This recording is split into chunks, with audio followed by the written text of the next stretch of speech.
Hello everyone, so welcome to my channel Academy Villa. I am Astos and let's begin today's class.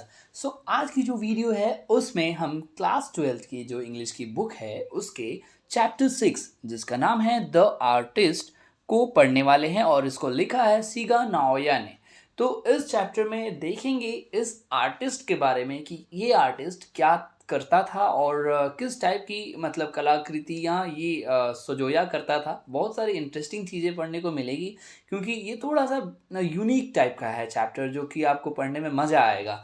मैंने भी जब पहली बार इसको read out किया तो हाँ लगा कि बिल्कुल थोड़ा सा अलग ही है ये डोमेन। तो बिना देरी के इस चैप्टर को पढ़ते हैं। तो लेट्स डाइव इनसाइड। सो लिखा है कि सिगा नाओया है ना जो राइटर है is a celebrated Japanese short story writer of the 20th century. यानी कि 20वीं शताब्दी के ये जो है ना जापानीज शॉर्ट राइटर थे। छोटी कहानियाँ लघु कहानियाँ जो लिखी जाती हैं उस टाइप के ये राइटर थे और जापानीज थे।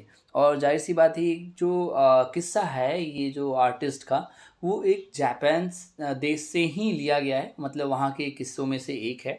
तो ये उसके बारे में सुना रहे हैं, बता रहे हैं उस लड़के के बारे में।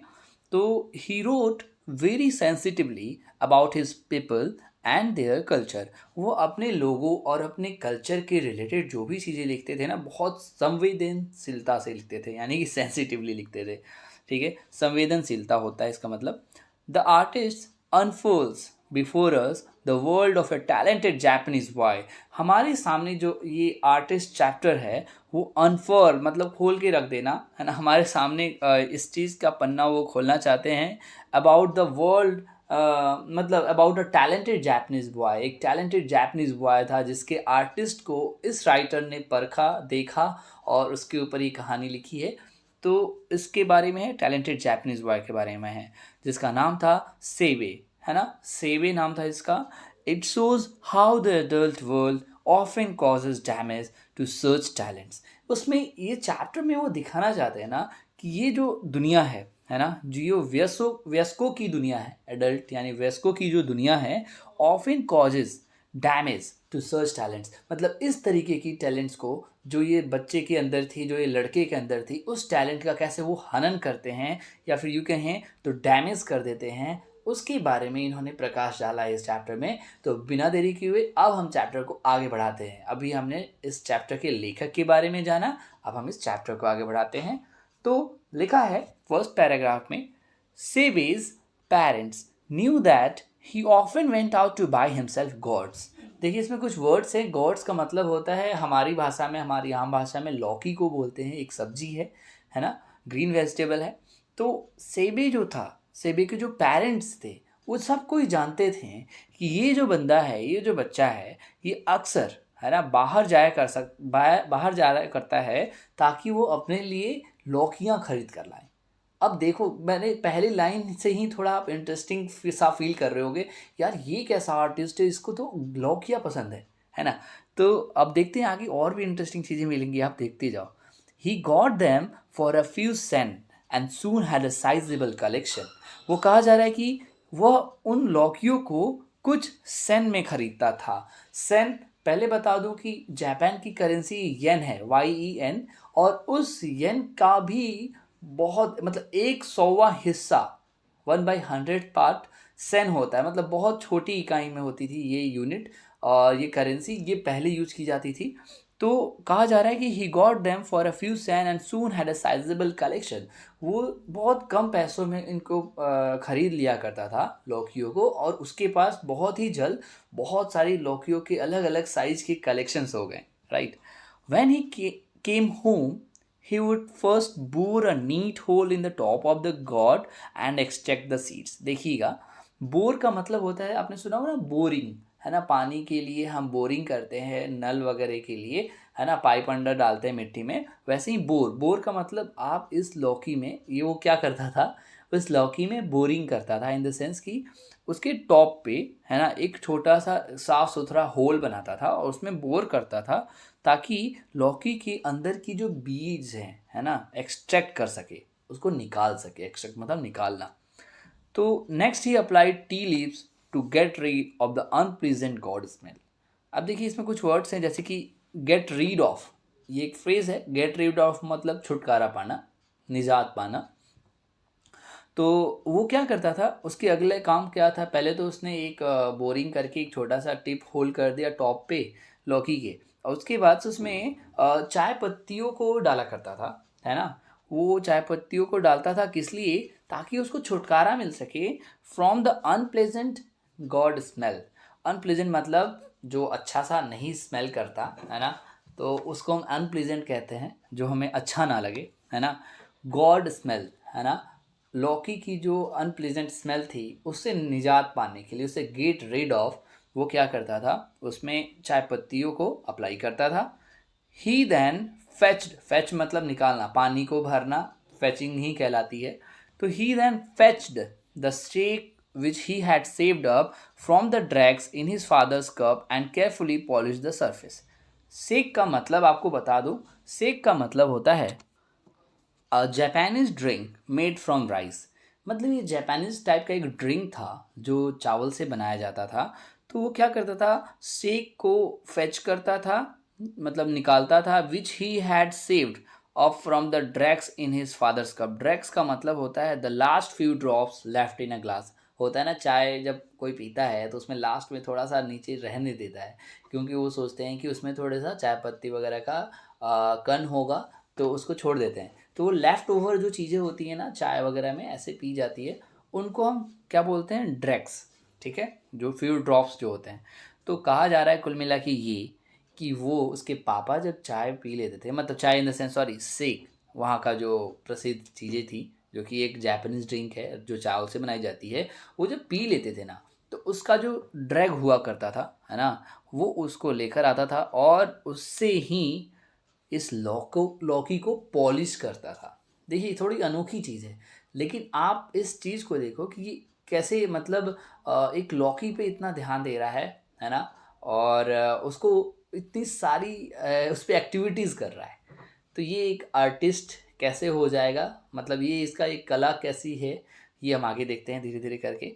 अगला पैराग्राफ है, सीबे, है ना, Seibei was passionately interested in colours. Passionately मतलब बहुत दृढ़ निष्ठता से, बहुत एक्साइटेड होके मतलब लौकियों में लगा रहता था। One day as he was strolling along the beach, एक दिन की बात है जब वह बीच के किनारे, है ना, स्ट्रोल यानी कि इधर उधर वेंडर कर रहा था, घूम रहा था, absorbed in his favourite subject he was startled by an unusual sight. मतलब तभी, मतलब वो अपने अपने ही जो इंटरेस्टेड सब्जेक्ट था इसमें खोया हुआ था उस बीच के किनारे, और तभी उसको एक अनयूजुअल, अजीब सा दृश्य देखने को मिला। He caught a glimpse of the bald, glimpse मतलब झलक, बाल्ड मतलब टकला इंसान, गंजा इंसान। तो he caught a glimpse of the bald, एक गंजे व्यक्ति की आकृति उसे नजर आई, एक झलक मिली। Elongated head of an old man hurrying out of one of the huts by the beach. मतलब उसको नजर आया कि एक इंसान बीच में जो छोटे छोटे झोपड़ियाँ बनी हुई हैं उनसे गुजरता हुआ एक इंसान दिखा, जिसके सिर जो था, मतलब एक तरीके से जिस पे बाल नहीं थे, गंजा था इंसान। तो वो सोच रहा था, लेकिन उसको इंसान नहीं लगा, उसको वो सिर जो दिख रहा था वो ऐसा लग रहा था, व्हाट ए स्प्लेंडिड गॉड, क्या खूबसूरत, क्या मतलब बेशकीमती एक लौकी है, उसको वो नज़र आ रहा था, क्योंकि वो अपने ख्यालों में खोया हुआ था, है ना। तो थॉट सेबी, मतलब सेबी ने ऐसा सोचा। ओल्ड मैन डिसअपियर्ड, जो बूढ़ा इंसान था वो डिसअपियर हो गया, यानी कि थोड़ी देर बाद गायब हो गया। फिर आगे देखते हैं क्या होता है। Disappeared from the site, site का मतलब क्या होता है, दृश्य से, जहाँ वो दिख रहा था ना वहाँ से अचानक से गायब हो गया। वैकिंग हिज बॉल्ड पाइन पेट, मतलब अपना चिकना सा सिर हिलाते हुए आंखों से ओझल हो गया, काइंड ऑफ, वैगिंग मतलब हिलाना, और पाइन पेट का मतलब सिर होता है, राइट। तो only sorry only then did Seibei realise his mistake and he stood there laughing loudly to himself. मतलब ये जब इंसान आंखों से ओझल हो गया ना, तब जाकर उसको रियलाइज हुआ कि यार मैं तो कुछ और ही देख रहा था, मैं तो मिस्टेक कर बैठा, है ना। और वो बहुत जोर से हंसने लगा। ही laughed all the way home, वो रास्ते भर जाते वक्त, है ना, रास्ते में घर तक जाते वक्त पूरे समय हंसता ही रहा। फिर है, when ever he passed a grocery, a curio shop, a confectioners or in fact any place that sold God, he stood for minutes on end, his eyes glued to the window, appraising the precious fruit. तो वो कहने का मतलब है जब कभी भी grocery यानी कि सब्जी वगैरह की दुकान से या फिर क्यूरियो शॉप यानी कि जहाँ पे अनोखी वस्तुएं मिलती है उन दुकानों से या फिर अ कन्फेक्शनर्स शॉप, राइट। कन्फेक्शनर मतलब मिठाई की दुकान वगैरह जो होती है उससे उससे जब भी इन तीनों से मतलब इन तरीके की दुकानों से जब भी गुजरा करता था ना, ही या फिर एक और चीज़ रह गया था, सॉरी, जहाँ पे लौकियाँ बेची जाती थी। इन सारी दुकानों से जब भी वो गुजरता था, he stood for minutes on and, मतलब वो कुछ मिनट तो ज़रूर वहाँ पे रुकता था। His eyes glue to the window appraising the precious fruit, उसको वो जो फल थे या फिर सब्जियाँ थीं वो बहुत कीमती नज़र आते थे और उन पे वो एक टक निगाहें गड़ाए रखता था, राइट। फिर क्या होता है आगे देखिए। SEBI was 12 years old and still at primary school. अभी तक आपको ये क्लियर नहीं था कि ये कितने साल का है, तो अब पता चल गया कि हाँ भाई वो 12 साल का लड़का था जो कि प्राइमरी स्कूल में पढ़ता था।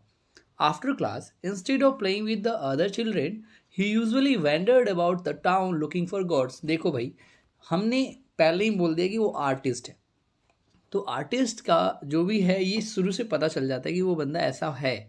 तो ये बताया जा रहा है कि क्लासेस के बाद वो ना अपने दोस्तों के साथ खेलने के बजाय यूजुअली वैंडर्ड, वो अक्सर भ्रमण किया करता था अपने टाउन में, ताकि वो बहुत तरह तरह की लौकियों को कलेक्ट कर सके, ठीक है।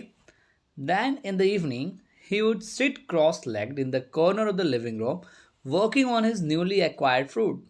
उसके बाद से शाम को क्या करता था, अपने पैरों को क्रॉस करके बैठ जाता था अपने घर के किसी एक कोने में, और उसके बाद से अपने जो एक्वायर्ड यानी कि अर्जित किए हुए जो फल थे, उसको वो फल मान रहा है लौकी को, तो उसे उस पर अपना रिसर्च करना शुरू कर देता था, right. When he had finished treating it, he poured in a little shake, inserted a cork stopper which he had fashioned himself. अब देखो एक और चीज़ बता रहा है, जब वो उसको अच्छे से पॉलिश वगैरह जो भी चीज़ हमने पहले देखी कि क्या क्या करता था, वो सब जब कर लेता था ना, फिनिश ट्रीटिंग इट, उसकी ट्रीटमेंट करने के बाद, फिनिश करने के बाद, ही पोर्ड, पोर का मतलब होता है डालना, जैसे चाय हम पोर करते हैं या फिर पानी को पोर करते हैं ग्लास में, तो ही पोर्ड अन लिटिल शेक। शेक के बारे में हमने बात कर ली, ये कौन सा शेक होता है, आपने देख रखा है जापानीज ड्रिंक। तो वो थोड़ा सा शेक को उसमें वो जो होल में बनाता था ना उसमें डालता है, और इंसर्ट ए कॉर्क स्टॉपर, स्टॉपर होता है उसको बंद करने के लिए ढक्कन टाइप का होता है ना, उसको उससे फिक्स कर देता है विच ही हैड फैशन हिमसेल्फ, जो कि उसने खुद ही डिज़ाइन किया है, वो कॉर्क फैशन जो स्टॉपर है उसको खुद से डिज़ाइन किया है। Wrapped it in A towel, उसके बाद से टॉवल में उसको लपेट देता है उस पूरे लौकी को। Put this in a tin specially kept for the purpose and finally place the whole thing in the charcoal food warmer. और भाई मतलब इतना सारा काम कर रहा है एक लौकी पे, है ना, उतना ट्रीटमेंट करने के बाद ना, पॉलिशिंग करने के बाद उसमें शेक डाल रहा है, फिर उसको तौलिए में लपेट रहा है, फिर उसको एक स्पेशल टीन, है ना, डब्बे में रख रहा है जिसको उसने स्पेशली उसी पर्पज़ के लिए रखा है। उसके बाद से चारकोल फूड वार्मर जहाँ पे जगह थोड़ी गर्म है वहाँ पे वो रख देता है। Then he went to bed, तब जाके वो सोने कहीं जाता है, ठीक है। आगे देखिए, ये सारा उसका दिनचर्या था। आगे है, as soon as he woke the next morning he would open the tin and examine the gourd. यानी कि सुबह जैसे ही वो उठता है अगली सुबह, तो वो उस टिन को ओपन करता है और उस एग्जामिन करता है, यानी कि उसका परखता है उस लौकी को। तो वो क्या पाता है, the skin would be thoroughly damp from the overnight treatment. भाई रात भर जो उसके ऊपर उपचार हुआ है ना, ट्रीटमेंट हुआ है ना, उस वजह से उसकी स्किन थोड़ी डैम्प हो गई है, थोड़ी नमी आ गई उसमें, वो ऐसा नोटिस करता है। SEBI would gauge adoringly at his treasure before tying a string round the middle and hanging it in the sun to dry. तो आगे है कि सेबी उसको क्या करता है, गेज यानी कि एक टक निहारना, एडोरिंगली मतलब बड़े प्यार से निहारना, एट हिज ट्रेजर, भाई जाहिर सी बात है इतना प्यार से रख रहा है तो खजाने से छोटा तो होगा नहीं वो, है ना। तो अपने खजाने को बड़े प्यार से एक टक निहारता है। Before tying a string, tying मतलब बांधना, स्ट्रिंग मतलब धागा, राउंड द मिडल एंड मतलब लौकी में रस्सी से बांध कर उसको टांगने की पहले उसको एक टक निहारता है, एंड देन सन में ड्राई होने के लिए छोड़ देता है। Then is set out for school, उसके बाद से भाई चलो स्कूल चलते हैं, वो स्कूल निकल जाता है।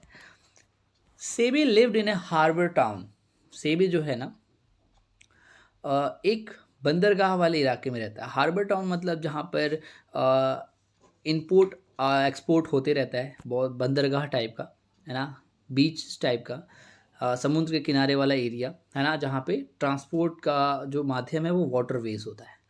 तो उस वजह से टाउन में रहता है। Although it was officially a city, one could walk from one end to another in a matter of 20 minutes. कहता है ठीक है, यद्यपि इस जगह को एक सिटी का दर्जा दिया गया है, एक शहर का दर्जा दिया गया है, उसके बावजूद आप चाहें तो बस 20 से 25 मिनट में उस पूरे शहर को एक एंड से दूसरे एंड तक नाप सकते हो चलकर। ठीक है। Seibei was always wandering about the streets and had soon come to know every place that sold gods and to recognize almost every god on the market. तो कहता है सेबी ना वॉज ऑलवेज वंडरिंग, मतलब हमेशा इधर उधर भटकते रहता है, इधर उधर घूमने को वैंडरिंग बोलते हैं। तो अक्सर इधर उधर घूमते रहा करता था अबाउट द स्ट्रीट्स, गलियों में, एंड बहुत ही जल्द उसको हर एक जगह के बारे में पता चल गई, क्योंकि वो जगह छोटा है और घूमते रहता है तो भाई शहर को तो वो आँख ही लेगा कहाँ पर क्या है। और उसको सब पता चल गया कहाँ कहाँ पे लौकियाँ मिलती हैं, सारी दुकानों का पता चल गया। And to recognise almost every gourd, हर तरीके की लौकियों के बारे में उसको जानकारी हो गई। ठीक है। अब देखिए, he did not care much about the old gnarled peculiarly formed gods usually favored by collectors.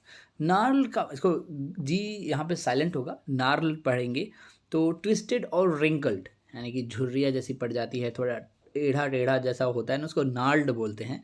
तो वो उन सब के बारे में ज़्यादा केयर नहीं करता था, जैसे कि थोड़ी पुरानी लौकी हो, थोड़ी आड़ी तिरछी हो, पेक्युलरली फॉर्म्ड गॉड्स, है ना, पेक्युलरी का मतलब विचित्र टाइप की लौकियाँ, उस सब उनको पसंद नहीं थी, उसको पसंद नहीं थी, जो कि और लोग बहुत पसंद करते थे, है ना।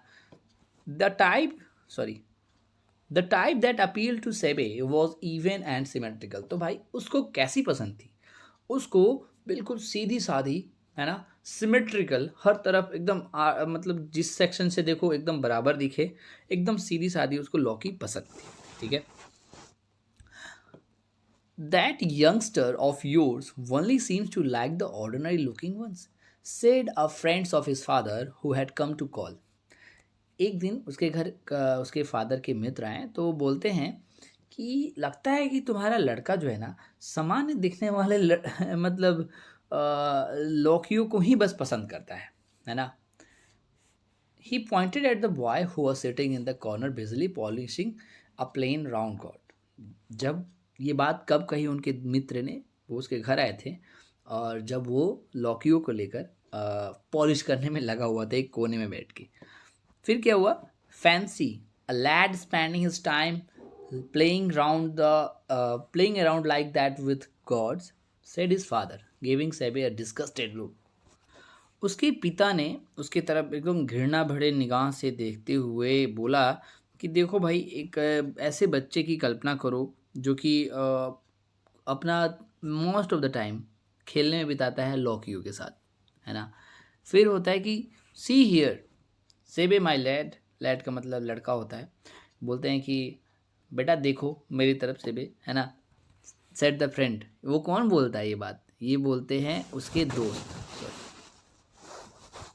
है ना, उसके दोस्त बोलते हैं, जो पापा के मित्र आए थे वो बोलते हैं कि मेरी तरफ देखो बेटा, there is no use just collecting lots of those thing. मतलब वैसी चीज़ों को कलेक्ट करने का कोई औचित्य नहीं है, कोई तात्पर्य नहीं है, कोई मतलब नहीं है। It's not the quantity that counts, you know, मतलब काउंट करके इन सब चीज़ों का इसका कोई महत्व नहीं है। आप इसको कलेक्ट किए जा रहे हो, अगर नंबर्स ऑफ आप गॉड्स को आप कलेक्ट कर भी लेते हो, उसका कोई महत्व नहीं है, ऐसा वो पेरेंट्स के फ्रेंड बोलते हैं। What you want to do is to find one or two really unusual one. मेरे ख्याल से, उनका कहना है, मेरे ख्याल से तुम्हें तो ऐसी लौकियों को ढूंढना चाहिए जो बिल्कुल अनयूजल हो, जो लोगों ने कभी देखी ना हो, बिल्कुल यूनिक सी दिखे, उसको कलेक्ट करो। उनको उसमें यूनिकनेस लग रहा था। लेकिन ये बंदा जिसमें आर्टिस्ट, जिसे हम आर्टिस्ट बोल रहे हैं, वो कुछ अलग तरीके का सोचता था।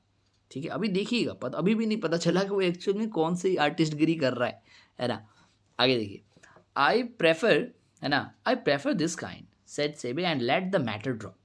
कहता भाई बात को यहीं रफा सफा करो, ख़त्म करो, मुझे इसी तरह की लौकियाँ पसंद है, दैट्स इट। ठीक है, फिर होता है कि Seibei's father and his friend started talking about gourds. अब भाई उसने जब बोला चुप करो आप बात छोड़ो, तो उसके पापा और उसके जो मित्र थे पापा के, वो दोनों आपस में ही लौकियों की ही बातें करने लगे। फिर वो बोलते हैं remember that baking God they had at the agriculture show last spring. वो आपस में बात करते हुए करते हैं, यार हमने पिछले वसंत के ऋतु में जब हमने एग्रीकल्चर शो लगा हुआ था उस समय हमने एक तरीके की लौकी देखी थी जिसका नाम था baking God. Said his father it was a really beauty wasn't it. तो मतलब उनके पापा ने बोला और बोलते हैं कि यार सच में ऐसा था ना, वो बहुत अच्छा था, ऐसे बोल रहे थे। फिर है कि yes I remember that big long one. हाँ हाँ मुझे याद है, उनके मित्र बोलते हैं वो बहुत लंबा सा था लौकी जो था और बहुत बड़ा था। फिर क्या होता है, as Seibei listen to their conversation he was laughing inwardly. वो अंदर ही अंदर हंसने लगा उन लोगों की बातें सुनकर। हैं वो क्या बेकिंग गॉड की बात कर रहे हैं? The baking gourd had made quite a stir at time but when he had gone to see it he had found it rather a stupid looking object and had walked out of the show। वो अपने बारे में सोचने लगा यार उसी baking God की बात कर रहे हैं जिसके बारे में मैंने बहुत सुना था, और जब मैं वहाँ एग्रीकल्चर शो में जाके देखा है ना, और देखा तो क्या पाया, बहुत स्टूपिड लुकिंग ऑब्जेक्ट, मतलब अजीब सा दिख रहा था, बेकार सी चीज़ थी, और उसको देख कर मैं वहाँ से बाहर निकल गया। वो अपने बारे में सोचने लगा और हंसने लगा। फिर क्या होता है, I didn't think so much of it interrupted Seibei. भाई उनकी बातों में वो इंटरप्ट करने लगा। अब लड़का सेबे बोलता है कि मुझे नहीं लगता कि इतना वो अच्छा था, है ना, वो लौकी जो थी अच्छी थी। It just a clumsy great thing. ये तो एकदम से क्लम्सी मीन्स ऑकवर्ड, अजीब सी एक वस्तु थी, वो बोलता है। ठीक है, his father opened his I wide in surprise and anger. जैसे गुस्से में नहीं देखते, क्या तुमने ऐसे कैसे बोल दिया, ऐसे करके गुस्से में उसके तरफ नजर भिड़ाता है उसका पिता। What's that he shouted. वो बोलता है क्या हुआ? When you don't know what you are talking about you had better shut up. उसके पापा बोलते हैं क्या हुआ भाई, जब तुम्हें पता नहीं है कि किसके बारे में क्या बातें करते हैं तो चुप रहना चाहिए, है ना, ऐसे करके उसके फादर बोलते हैं। सेबे डिड नॉट से अनदर वर्ड। भाई उसके बाद से सेबे ने कुछ नहीं बोला। ठीक है, आगे देखते हैं। One day, when he was walking along an unfamiliar back street, he came upon an old woman with a fruit stall। एक दिन की बात है जब वो मतलब बैक स्ट्रीट यानी कि पीछे की गलियों में ऐसे ही, जिसको जो अनजान थे उसके लिए, और उसमें वो घूम रहा था, और he came upon an old women with a fruit stall. एक फ्रूट स्टॉल लगाई हुई एक औरत थी, उससे वो मिला। She was selling dried persimmons and oranges. On the shutters of the house behind the stall, she had hung a large clusters of gourd। तो वो जो औरत थी ना, परसिमन्स यानी कि एक फल होता है तेंदू, और ऑरेंजेस संतरे बेच रही थी। और उसने क्या किया था ना, अपने स्टॉल के पीछे का जो शटर था, घर का शटर जो था, उस पर बहुत सारी मतलब गुच्छे में लौकियों को लटकाए हुए था। Can I have a look said Sebe and immediately ran behind the stall and began examining the gods।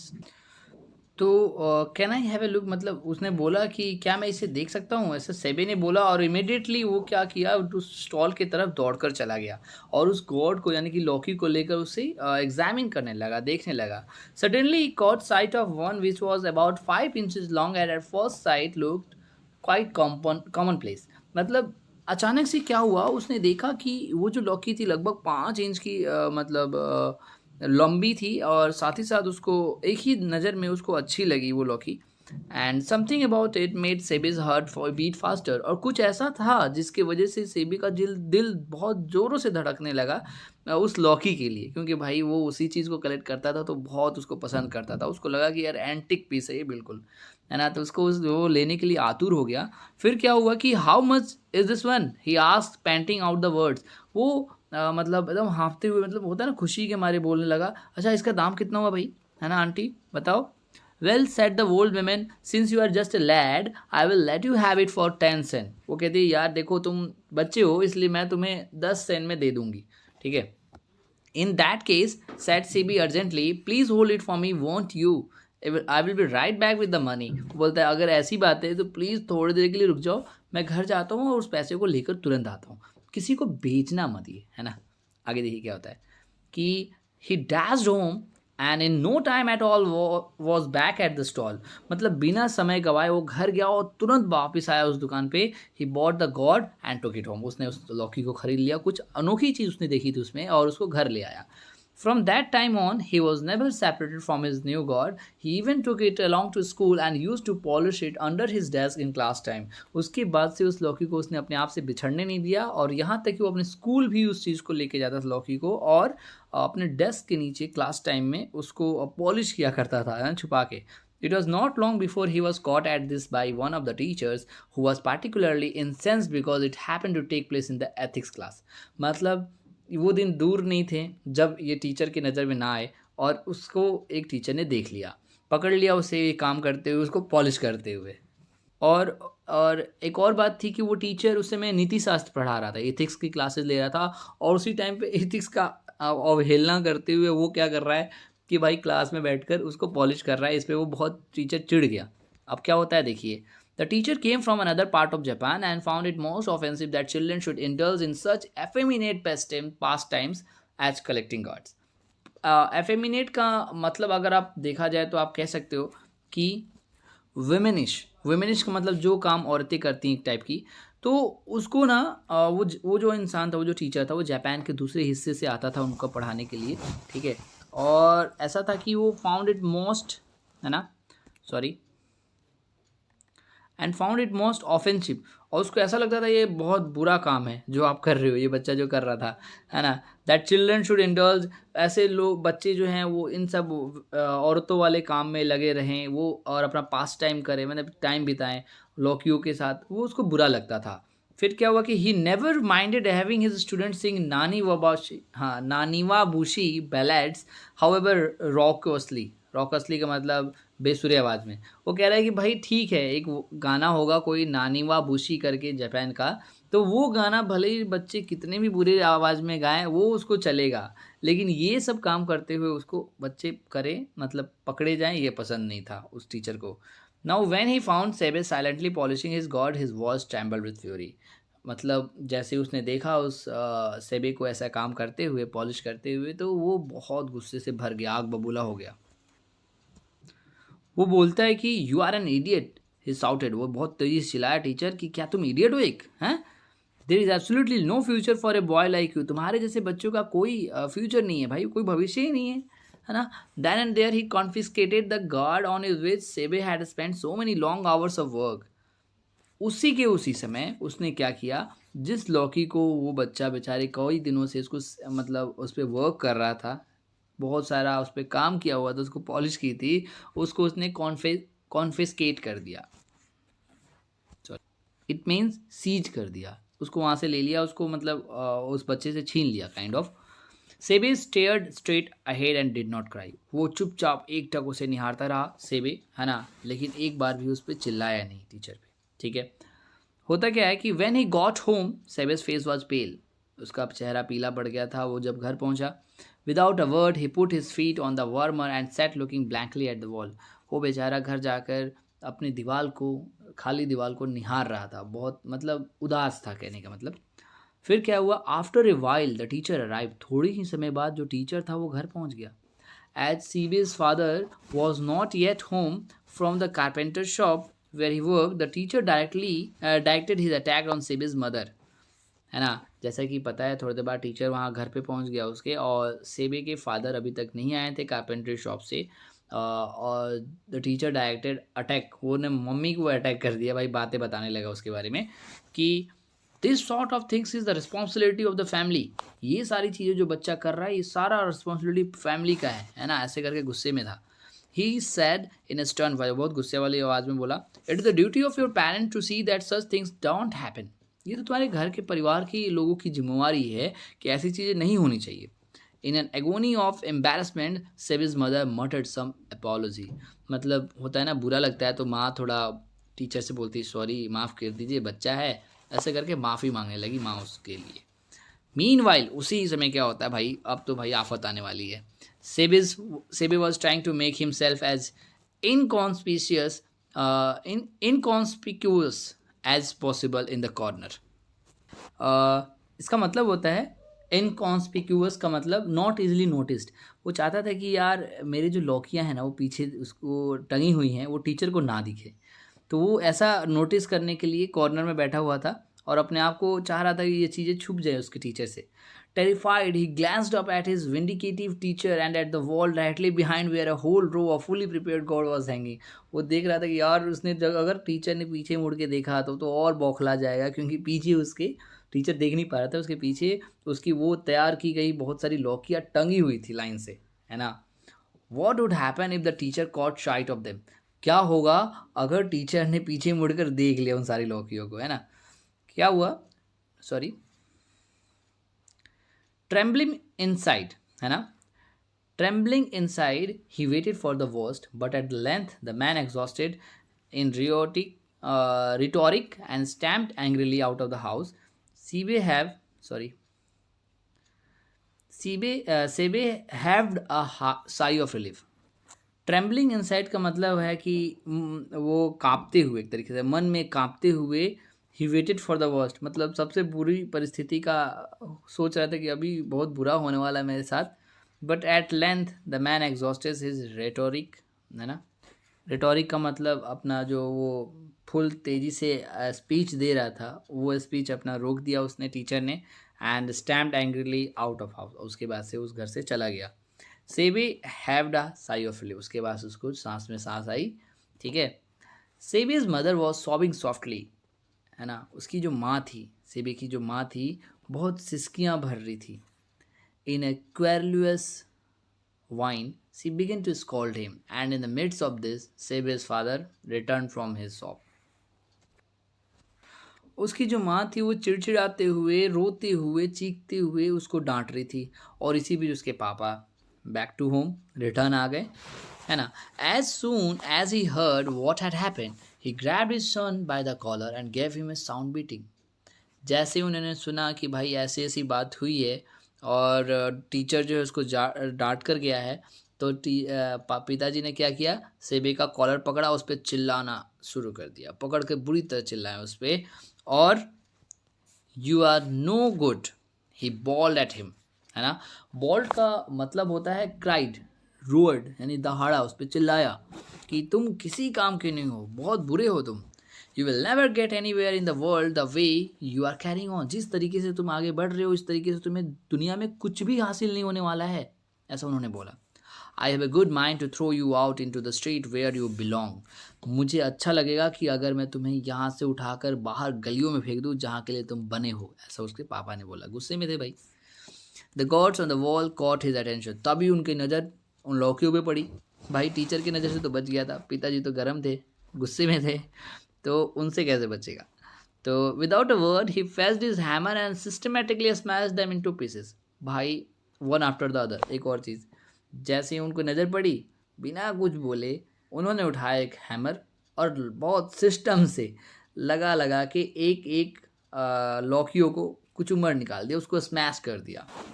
सेबे turn pale but said nothing. फिर से उस बच्चे ने, वो तो बेचारा मायूस हो गया, लेकिन उसने एक वर्ड नहीं बोला.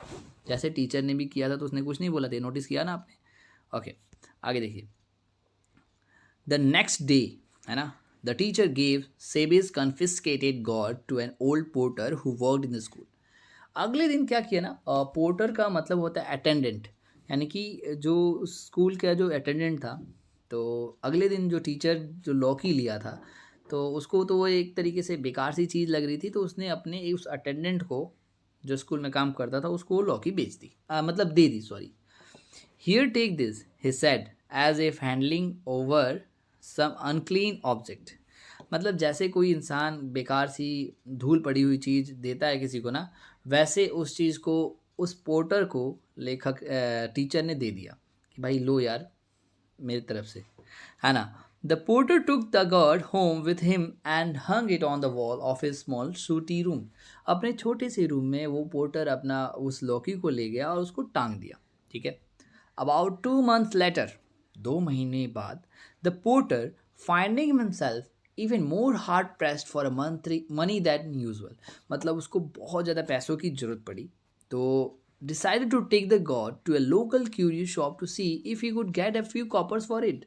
यानी कि अब उसने डिसाइड किया, यार ये लौकी बहुत दिनों से पड़ी हुई है, क्यों ना मैं इसे क्यूरियो शॉप यानी कि थोड़ी एंटिक पीस वाली जगह पे ले जाऊं और वहाँ पे बेच दूं, कुछ तो पैसे मिलेंगे, उससे मेरा कुछ दिन का गुजर बसर तो हो जाएगा.